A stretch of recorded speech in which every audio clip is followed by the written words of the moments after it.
Hello and welcome to History of Art 1, Prehistory to Medieval Art. This is FINA H111, offered by Indiana University-Purdue, University of Fort Wayne.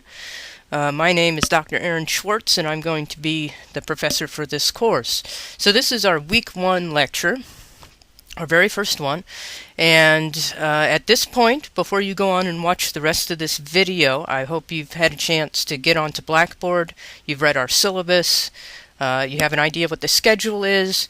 You are going to want to do the weekly readings ahead of time. Before you watch these lectures, I'm going to be doing the lectures with the assumption that you have already read the week's chapter. Now, because this is the first week, some of you may not have the textbook just yet. If that's the case, go ahead and watch the lecture and just try to keep up the best that you can, but you will need to get that textbook as quickly as possible.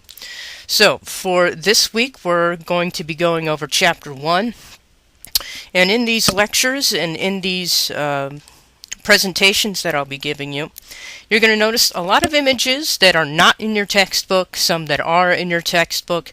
Really consider these lectures a supplement to the reading. I'm not going to be going over point by point exactly what's in the book. I'm going to be going into more detail on some things, and I'll be glossing over others. So this is a supplement meant to give you a little bit more fine detail, a little bit more in-depth information on a few of these key points, with the goal of helping you out with understanding the material and eventually helping you compose your writing assignments, which there'll be details on that on the course Blackboard side. So without any further delay, why don't we get right into this week's topic, Prehistoric Art, which is covering Chapter 1 of your textbook. If you have any questions or concerns about the course, absolutely send me an email. My email address can be found on the Blackboard site. So with that, let's move on to our first slide.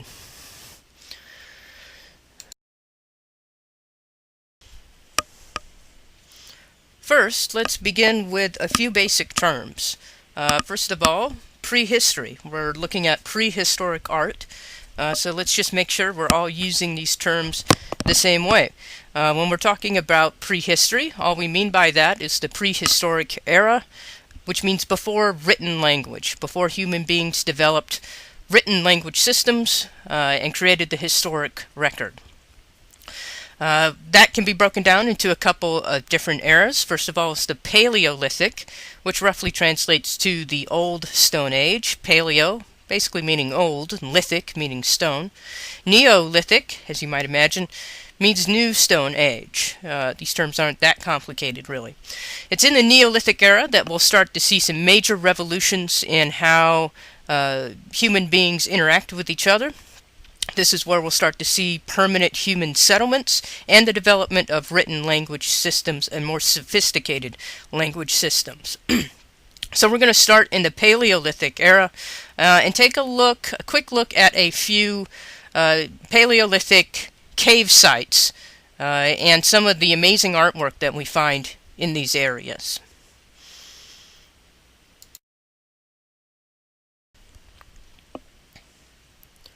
Here's a map of Western Europe, particularly southern France. This is where we'll be focused at some of the more famous caves in France and Spain, where we have some of these cave paintings at.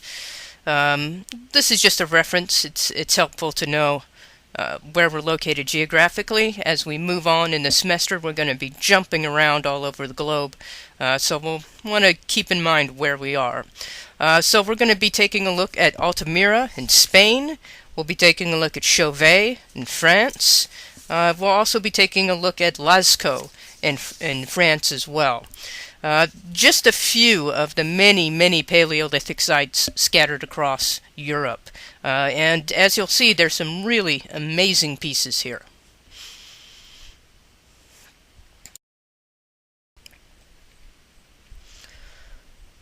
Alright, so first we're going to take a look at some paintings from Altamira, Spain. Altamira Cave is a cultural landmark in the history of mankind. It became a World Heritage Site in 1985. It was discovered in 1879 by Marcelino Sanz de Salteola, and it was the first discovery of Paleolithic cave art, and still remains one of its most spectacular sites. Now, when we say it was the first discovery, it's been there for over 15,000 years.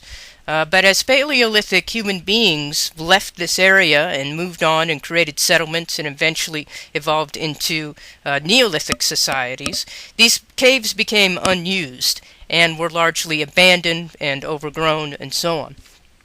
When this one was discovered in 1879, Salteola was absolutely amazed at what he saw. And we can see here in this example on this slide these bison. These bison that we're looking at here range in size about 3 to 4 feet tall, painted up on the walls and ceilings of the cave. And I just want you to take a moment to really look at these bison. These are really beautiful drawings. As you look at the contour, the outline of these animals, the fine line detail of the hooves and the hair hanging off of the chin and the neck of the beast here, this is some beautiful art. This is some really fantastic work. When Salteola found these, and he was convinced that they were ancient works of art, when he brought other archaeologists and he brought other scholars into the caves, nobody believed him. Everyone thought this had to be modern. Everyone thought this had to have been done recently and was just a hoax, because nobody could believe that ancient cave people could have done such exquisite drawing. Now, we know now that this is authentic, that this is, in fact, from that time period. Within the cave, we'll see bison, horses, deer. We see handprints, lots of signs and symbols. We don't know exactly what they mean, both painted and engraved. Due to the artistic expression of the inhabitants of the cave, as I said, approximately 15,000 years ago in what we call the Upper Paleolithic. So let's take a look at another slide from this cave.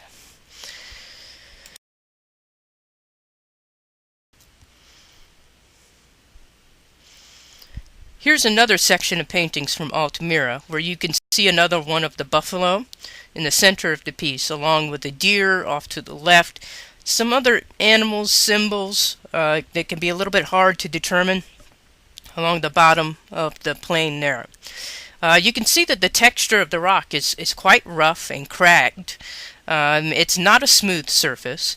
And yet we see that the artists are able to maintain really beautiful line work and really precise drawing. And what I would put to you is this question. When Salteola discovered this cave, what most people thought of when they thought of Paleolithic people, they thought primitive, animal-like, barely human types of creatures that just sort of crawled around the caves and clubbed each other.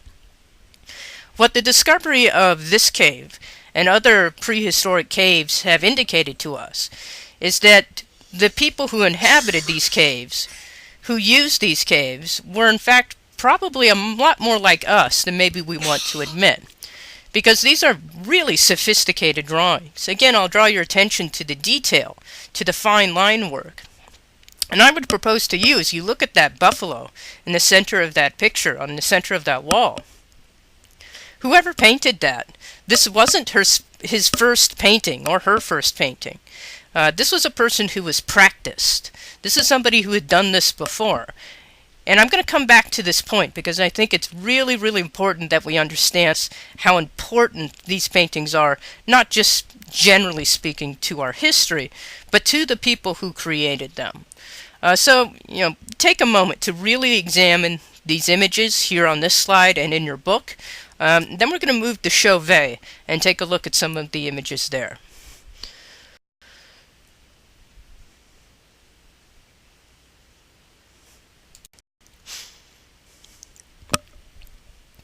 Okay, let's move to Chauvet caves in southern France, in the Ardèche region. Excuse me. This cave was only discovered as recently as 1994, so it's a pretty recent find. It was happened upon by a small team of cavers led by Jean-Marie Chauvet, which is where we get the name of the cave. Chauvet's caves' importance is based on two main factors. First of all, just the aesthetic quality of these cave paintings, and I think you can begin to see that as you look at this red bear here. Like I was mentioning with the bison pictures earlier, the line work in this bear is just fantastic. The contour lines.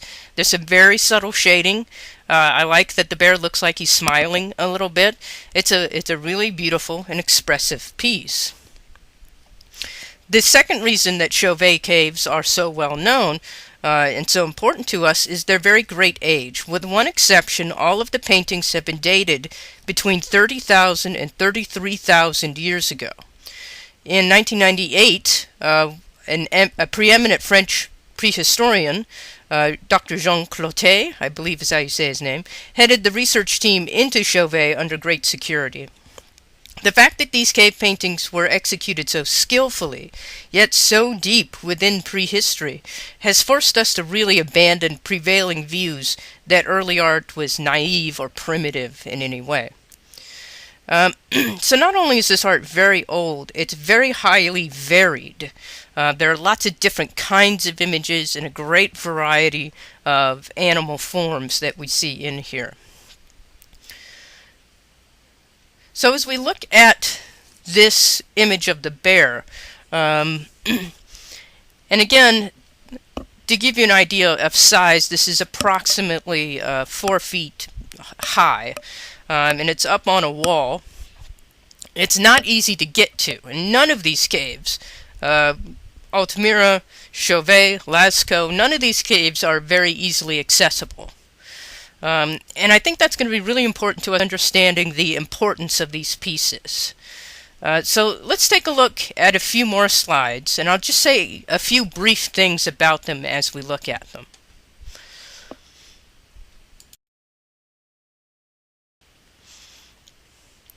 What we're looking at in this slide is indicative of some of the more mysterious images that we see in caves like Chauvet.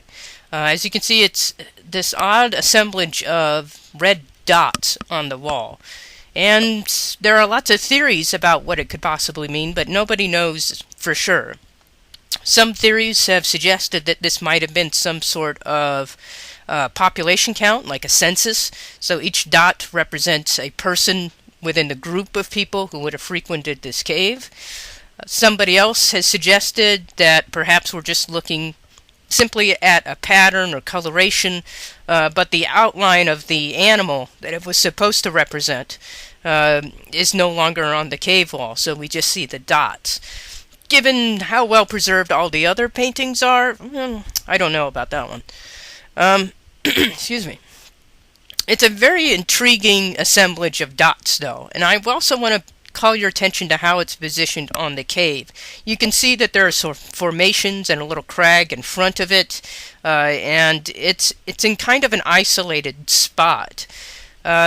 Whoever painted this, and for whatever reason, they took an awful lot of effort to get to it and to create these images. And I keep mentioning that, and I think it's important for us to understand and to really think about this. And what these could have possibly meant to the people who created them. And I'll talk about that a little bit more in the next slide.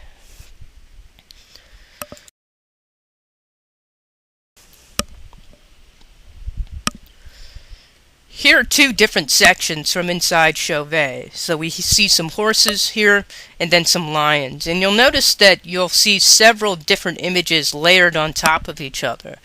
What seems fairly common throughout these caves is that artwork would be sort of placed on top of each other in successive order. So what I mean by that is an artist would have come into this cave, created a painting of a drawing of a lion, for example, and then we think that at some later date, maybe years later, maybe decades later, another group of people would have come into the same cave, also would have done drawings on the wall, but would have done them over the top of the previous drawings.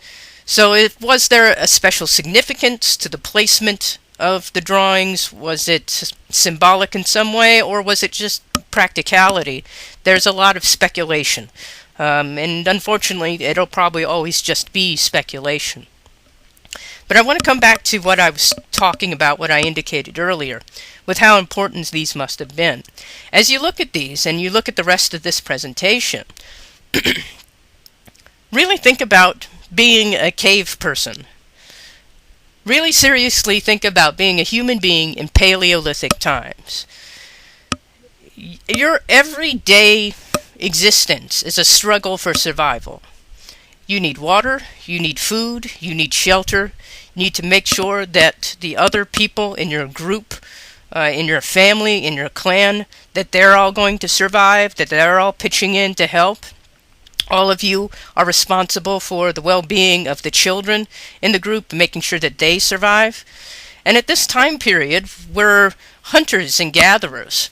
And we're not really terribly high up on the food chain. There are plenty of big scary animals, like these lions you see, who would love to make a little snack out of a human who strays too far away from the cave where we're taking shelter for the night. Really consider that as you look at these paintings.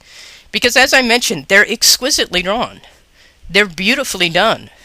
What that indicates is that probably the artists who created these had a great deal of experience before they painted them. They had practice. They were doing this a lot. They probably had mentors who showed them some of the techniques to use. And then obviously, and I just want to point this out even though it's a very obvious statement, if you want something to paint on a wall with, you can't just hop out to the store and get it. You have to make that pigment. You have to gather those minerals. You have to gather those plants. You have to grind them up, make that pigment. You have to crawl into the back of these caves with no natural light. You have to carry with you some animal fat on a piece of rock, light that on fire so that you have light in the cave. All of this is a tremendous amount of time and effort put into these drawings.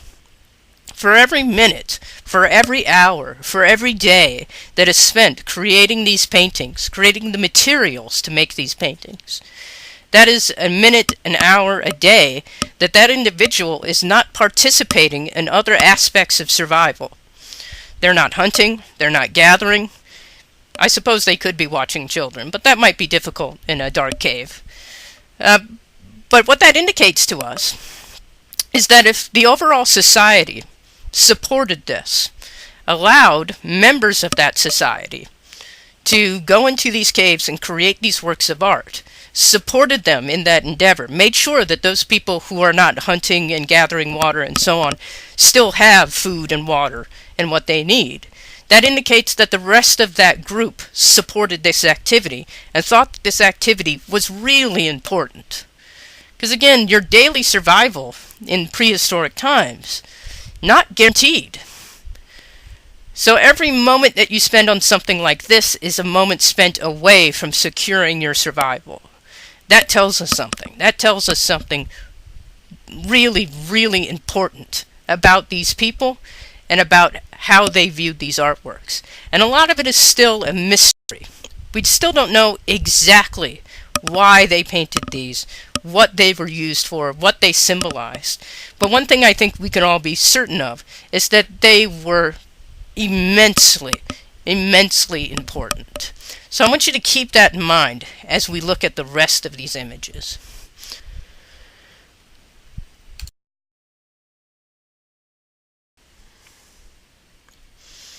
Okay, let's move on to Lascaux Caves.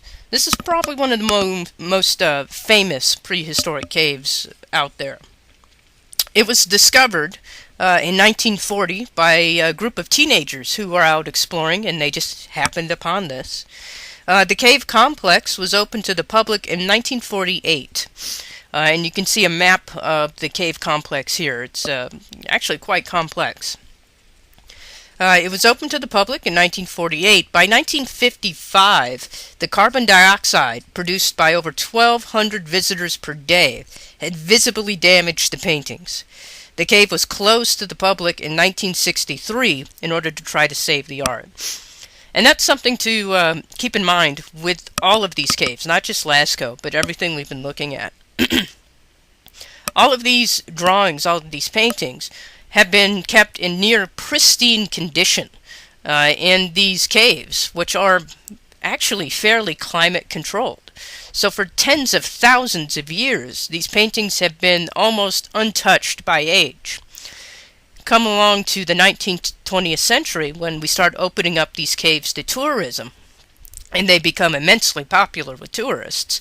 By the time you start packing thousands of people into these caves, and tens of thousands over the course of a year, all of the heat and carbon dioxide and everything given off by these visitors is just absolutely wreaking havoc on these paintings. It's really quite a shame.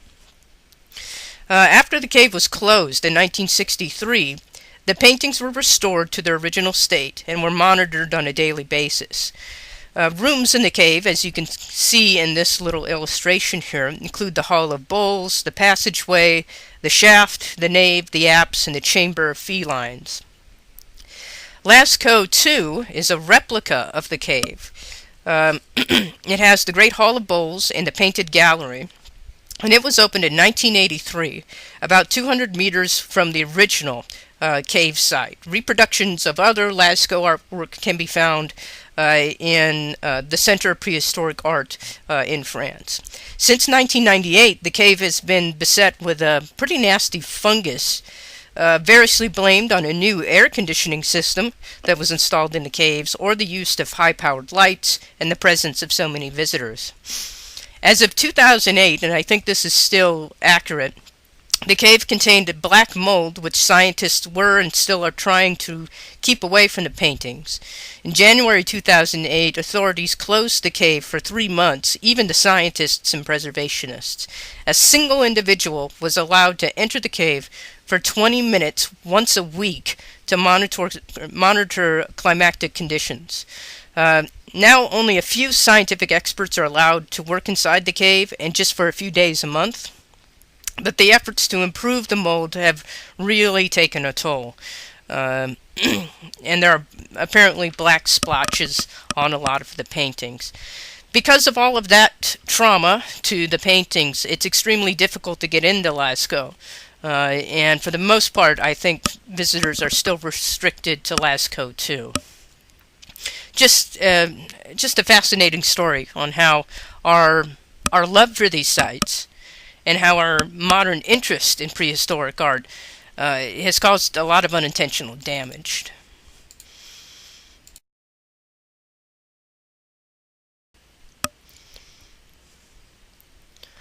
So here's an image from Lascaux 2, which again is a reproduction of the cave, but it's a pretty precise reproduction. And in this, we'll get a good idea of what sort of representations we have in Lascaux. We see multitudes of different animals, and all kinds of different animals on different scales. We see a pretty large horse in the center. Just to the right of that horse, you see the large dark outline of what looks like a large buffalo or bison. And then smaller animals, what appears to be in the foreground, if we're considering this like a canvas painting. These are pretty immense paintings, and in this particular section of the cave, most of the animals are all facing the same direction, and they're overlapped, and it really gives a sensation almost like a herd running through the cave. It's really quite outstanding.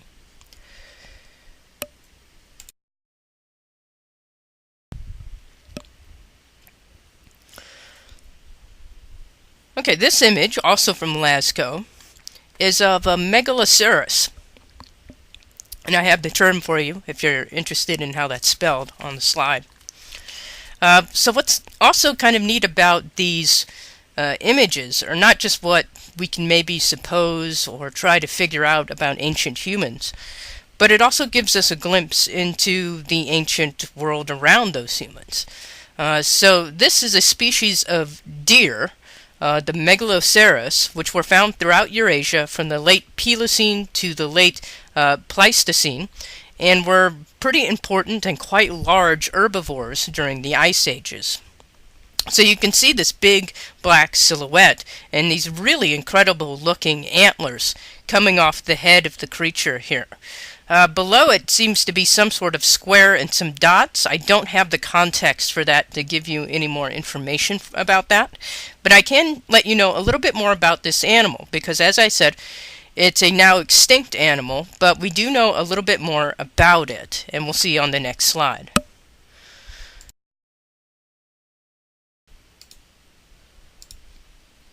So in this slide, we can see at the bottom a skeleton of a megalosaurus, Ceres rather, sorry. At the top we see a couple of artist renderings along with a artist rendering based on that skeleton next to an average sized person, so you can kind of see how big these creatures actually were. So the people who painted that image in the slide that we just looked at would have been very familiar with these creatures. And as you look at the skeleton, you can see these amazing antlers, over 3.5 meters wide on either side of the head of this creature. And you can see that even like right at the neck of the creature is much taller than an average human's height. So these are large creatures. It stands to reason, because they were herbivores, they maybe traveled in herds. These may have been animals that the people who painted that picture of, they may have hunted these creatures. But at least from my perspective, as I look at this creature, and we have an idea of what it might have looked like and how large it was, that was no small task, taking down one of these creatures. Can you imagine trying to get close to one of these animals? Having it just turn its head to the side, what would happen to you if you were hit by one of those antlers? Really quite amazing skill would be necessary to bring down one of these creatures, to hunt it successfully. This may give us an indication of why these prehistoric humans wanted to paint them. That's certainly a theory that painting these creatures somehow helped them psychologically, or helped them plan for a hunt, feel like they were successful for a hunt. Some people have suggested that perhaps this was some way to give thanks for the animal, that perhaps there was a spiritual purpose. Now, I'm saying that some people say this and some theories say that because, again, a lot of this is pure speculation. I know to some of you who are listening to this lecture and reading the book, that might be a little bit frustrating. If you're used to black and white facts, used to finding things out for certain, the mystery behind some of these might be a little frustrating. In my opinion, that's what makes it so interesting. For all the odd and varied reasons that we still make art today in the 21st century, we still can't quite seem to figure out exactly what these images meant to these people so many thousands of years ago. All we can say, and all we can really assume, as I mentioned before, is that these works were important. They really meant something, even if we're not entirely sure what.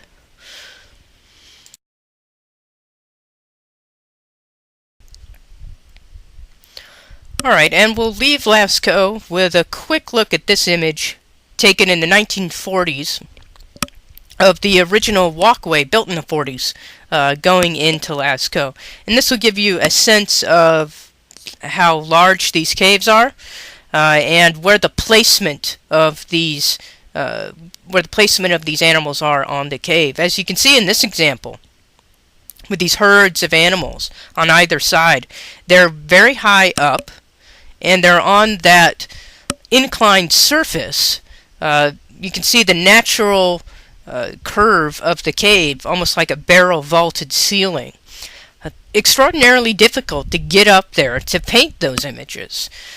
We do know that in most of these caves, Lascaux, Chauvet, Altamira, to get up as high as you would need to get to paint these images, the people who painted them would have had to have built scaffolding, which meant they would have had to have gotten some wood and some way to bind that wood together and bring it into the cave and construct them. These were amazingly complex procedures, amazingly complex things that these ancient humans were doing.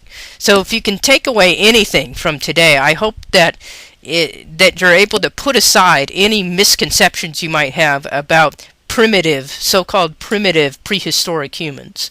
They didn't have written language that we know about, but they seem to have been incredibly sophisticated, mentally and creatively and intellectually.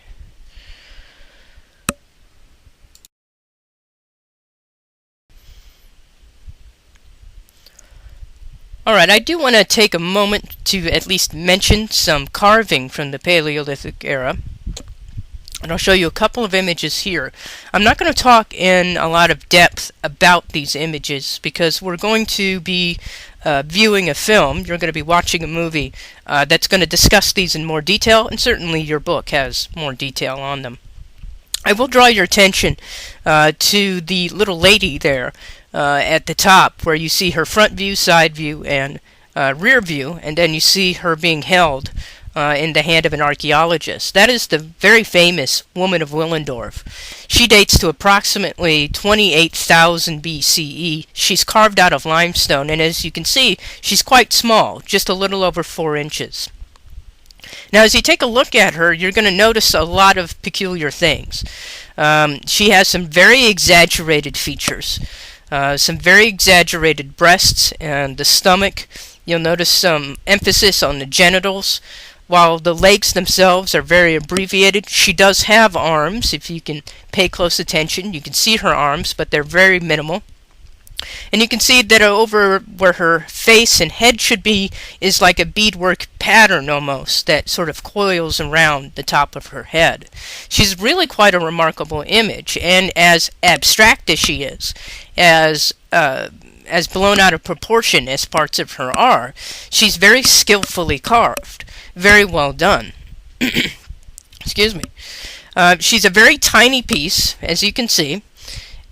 That stands to reason that she was probably designed to be portable, to be taken along with a group as they traveled from place to place. But again, we can only speculate on the exact purpose, the exact function she might have had.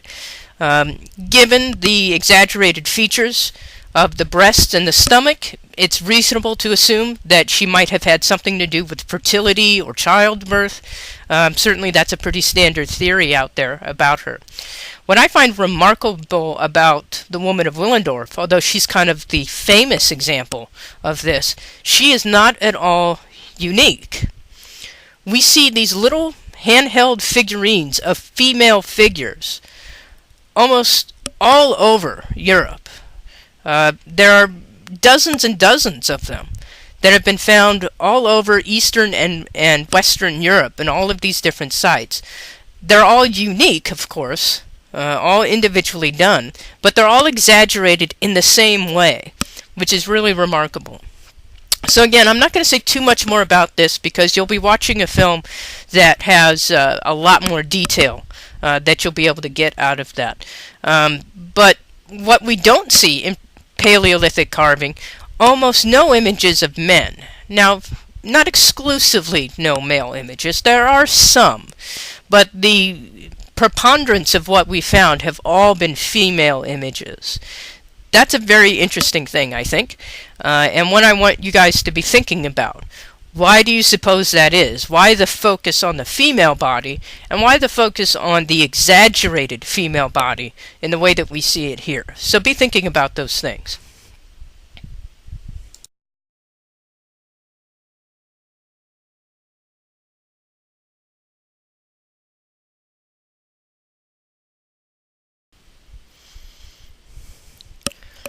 Alright, from this point, we want to talk about what's considered the Neolithic Revolution. And on this slide, I have some dates and I have some information for you. I'm not going to read the slide to you. If you want to pause the video and take notes, that's great. But I'm just going to give you a little summary, and then we'll move on. And then you can take notes from the text as you feel you need to. When we talk about the Neolithic Revolution, what we're talking about is the transition of human culture from hunting and gathering to agriculture and settlement. So at some point, human beings started traveling in groups, fairly small groups, then slightly larger groups. Then at some point, at this transition, this Neolithic transition, excuse me, these groups started to settle down in certain areas around the world and started creating permanent settlements. What facilitates these permanent settlements are a lot of different factors going on. One of the most important is the domestication of animals and crops, which allows us to support larger and larger social structures of humans within one place over a long period of time. This is really, really important for human evolution and for societal evolution. The beginning of Neolithic culture is the beginning of organized society, the beginning of civilization in human terms. So this will lead to all sorts of things. As we move on in this course, we'll start looking at the ancient Egyptians, the ancient Near Eastern cultures, some of these more sophisticated Neolithic cultures, and what they were able to do with even what we today would certainly consider limited technology. They were able to create these incredibly sophisticated cities and cultures and societies. So again, feel free to pause the video, take notes from this text as you see fit, and of course the textbook is going to have some things to say about this as well. But for us here in this video, we're going to move on and take a quick look at a Neolithic settlement, Skara Brae.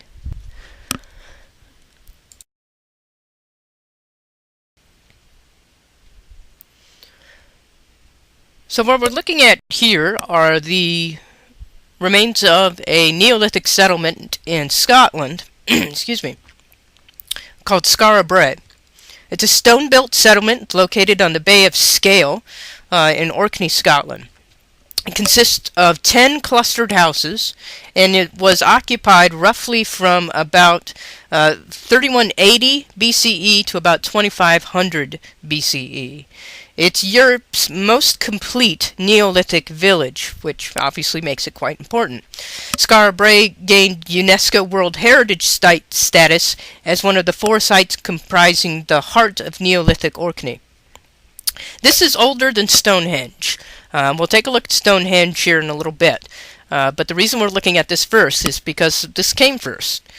It's sometimes called the Scottish Pompeii because of its excellent preservation, and I should also note this is also older than the Great Pyramids of Giza, if you're looking for a comparison.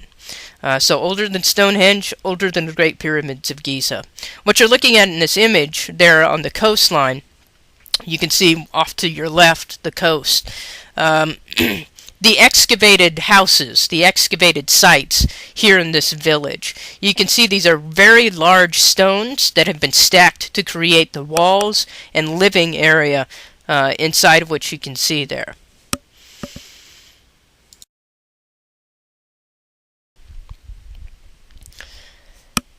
So in this image we see a better close-up of the inside of one of these homes, of one of these cottages. You can see there's a defined living space. They had sort of shallow beds, which you can see sort of in the upper left part of the image. A fire pit. It looks like quite cozy little living there. We assume because they were right on the coast there of Scotland, they probably made their living from the sea in terms of being fishermen. Although certainly they would have had other means of finding food and everything else that they needed. Excuse me. So you can see, although certainly by 21st century standards, this is a pretty simple abode. Again, just keep in mind the time frame of this. Done completely and utterly by hand. All of these stones had to be gathered and arranged and brought to the site and put together in this way. And there are, as I said, several of these homes in this little village. We believe that multiple generations would have lived within the same household, so it probably got pretty crowded in there. But it gives us a great little glimpse into Neolithic life and what just the average person might have expected in their day-to-day existence.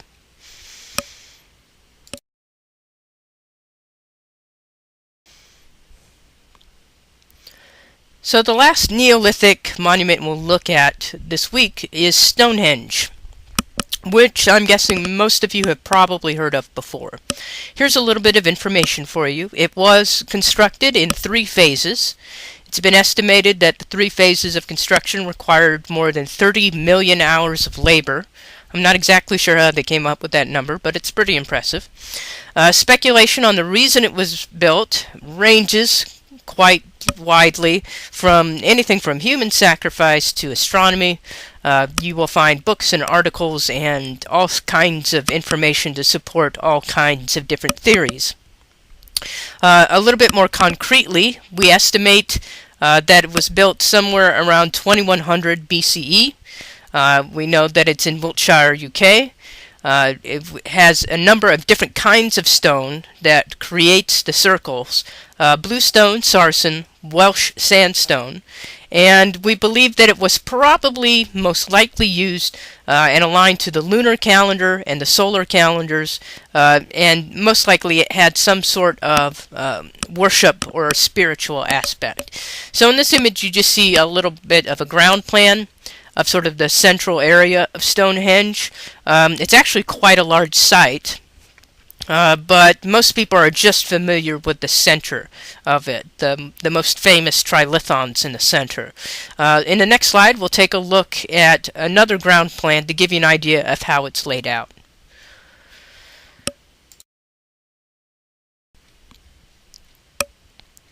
So here's another diagram of Stonehenge, an artist's rendering rather, of what we think the whole thing would have looked like when it was first finished constructed.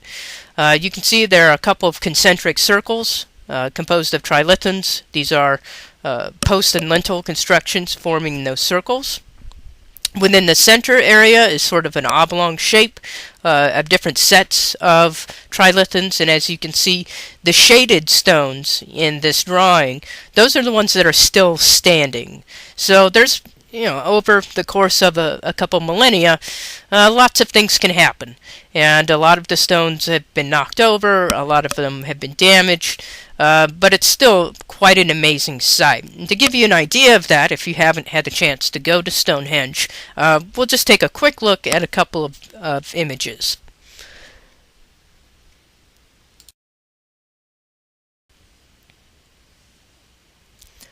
Here's a photo of Stonehenge taken in 1877, and if you've seen more recent images of Stonehenge, you may notice it looks quite a bit different. Although there's still several large stones, megaliths, standing upright, there are a lot more that have been knocked over or leaning quite dramatically. But that's what it looked like in 1877. Let's take a look at a more recent photo.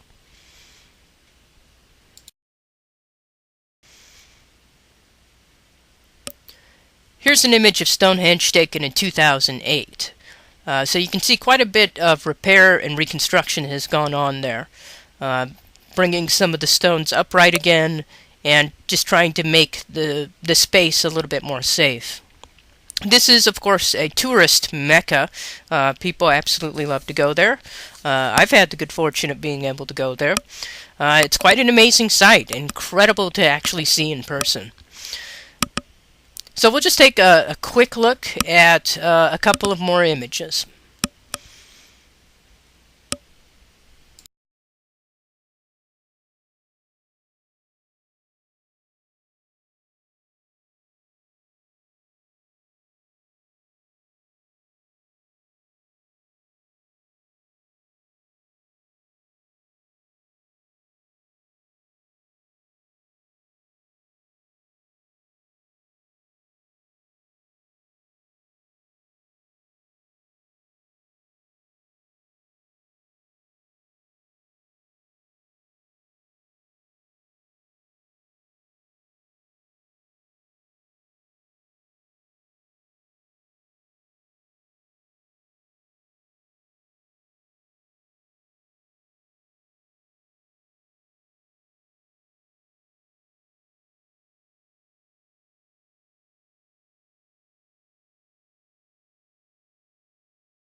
Okay, so that concludes our first week's lecture, looking at some prehistoric and Neolithic art. There'll be plenty of more detail, of course, in your textbook, and you'll want to try to integrate all of this together in your notes. And I hope you were able to really take some good notes from this lecture, and that was able to expand what you've already read in your textbook. So now what? What should you be doing? Make sure you're checking back on the Blackboard site on a regular basis. You want to do that pretty frequently to check for any updates there. You should have on your syllabus the schedule for the class that indicates when certain items will become available, when they go offline. Make sure you take the appropriate quiz for this week and participate in the blog as well. Once you have done all of those things, the cycle will start again next week, and you'll be able to find next week's lecture here on YouTube as well. So if you have any questions, if you have any concerns, please send me an email, and I'll try to address that right away. You can find my email address on the Blackboard site. Until then, I'll talk at you later. Bye.